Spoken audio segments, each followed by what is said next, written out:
Bonjour à tous et bienvenue dans cette nouvelle vidéo. Aujourd'hui, j'ai envie de parler d'un thème que tu m'as déjà entendu aborder très rapidement lors de la vidéo où je parlais de ma prestation de nettoyage, donc de purification de lieux et de personnes. C'est le thème des implants énergétiques. Pour pouvoir te parler des implants énergétiques, je vais juste me permettre de te rappeler que dans mes croyances à moi, qui n'appartiennent qu'à moi et qui ne sont pas une vérité universelle, et que donc tu as complètement le droit de remettre en cause, le corps énergétique est très en lien avec le corps physique, avec le corps émotionnel et avec le corps mental du consultant ou de n'importe quel être humain. Pour moi, c'est même le corps énergétique qui va faire le lien entre les corps physiques, les corps émotionnels et les corps mentaux. C'est un peu celui qui vient assembler le tout. L'implant énergétique se situe donc au sein du corps énergétique de la personne, mais peut avoir des conséquences aussi bien sur les corps physiques, mentaux ou encore émotionnels du consultant ou de la personne qui a un implant énergétique. Personnellement, l'implant énergétique, je le visualise réellement comme un pieu enfoncé au sein du corps énergétique et qui vient donc perturber la circulation. Chez moi, il existe 3 sortes d'implants énergétiques que je vais te présenter dans l'ordre. Il y a d'abord l'implant karmique, l'implant émotionnel et enfin l'implant magique. Ce sont 3 types d'implants que je vais pouvoir traiter en nettoyage ou en soins énergétiques de sorte à effacer la perturbation énergétique qu'ils provoquent. Je t'ai parlé en tout premier de l'implant karmique. Karmique qui vient de karma, on parle donc de vie antérieure. Ça veut dire quoi? Ça veut dire que lorsqu'il y a de gros traumatismes physiques, émotionnels, mentaux, qui sont vécus dans une vie antérieure, ils peuvent continuer à impacter notre corps énergétique au sein de cette vie-là. Je l'ai réellement expérimenté comme tel au cours de nombreux soins où, par exemple, une énorme blessure ayant causé la mort peut continuer à impacter la personne réincarnée aujourd'hui dans un autre corps et provoquer des douleurs, des difficultés émotionnelles, mentales, etc.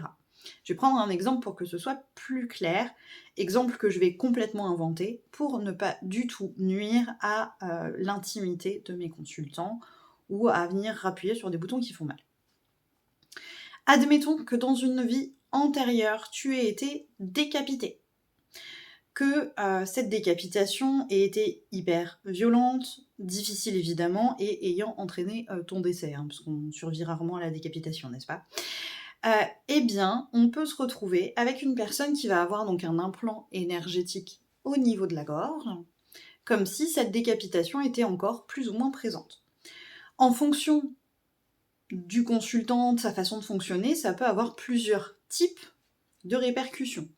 On peut être sur une personne qui va avoir tendance à attraper trachéite sur trachéite sur trachéite et donc avoir un système euh, physique impacté par l'implant énergétique et donc qui va se retrouver sans cesse avec des problèmes de gorge, de voix, etc. Parce que dans une autre vie, il y a eu décapitation. Ça peut aussi avoir un lien sur le corps émotionnel de la personne et donc une difficulté à s'exprimer. Du mal à dire ses émotions, du mal à dire ce qu'on pense, ce que l'on ressent, etc. Ça peut aussi avoir un impact plus sur le plan mental et donc se retrouver tout simplement avec une personne qui va se retrouver avec des difficultés de bégaiement, des difficultés à s'exprimer en public, bref, des blocages purement mentaux dus à cet implant karmique.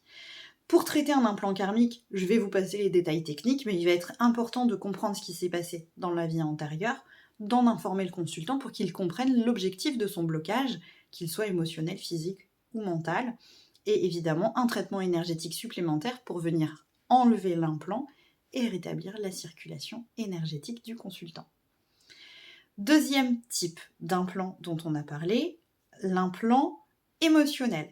Là, on est vraiment sur des émotions non traitées par la personne, par le consultant, qui vont venir se cristalliser et donc perturber encore une fois la circulation énergétique de la personne.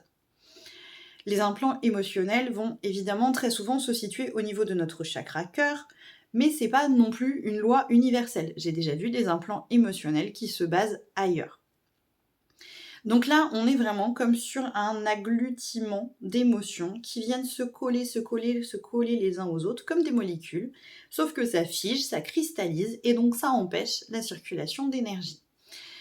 C'est pour ça que je passe mon temps en consultation à vous dire que vous avez le droit d'avoir des émotions, qu'elles sont là pour vous être utiles, pour vous guider, et qu'il faut absolument les écouter et les exprimer. C'est pour éviter la formation de ces fameux implants émotionnels, qui viennent alors complètement cristalliser un chakra qui est quand même hyper important, le chakra cœur, dans la plupart des cas, et qui vous coupe complètement de votre corps émotionnel.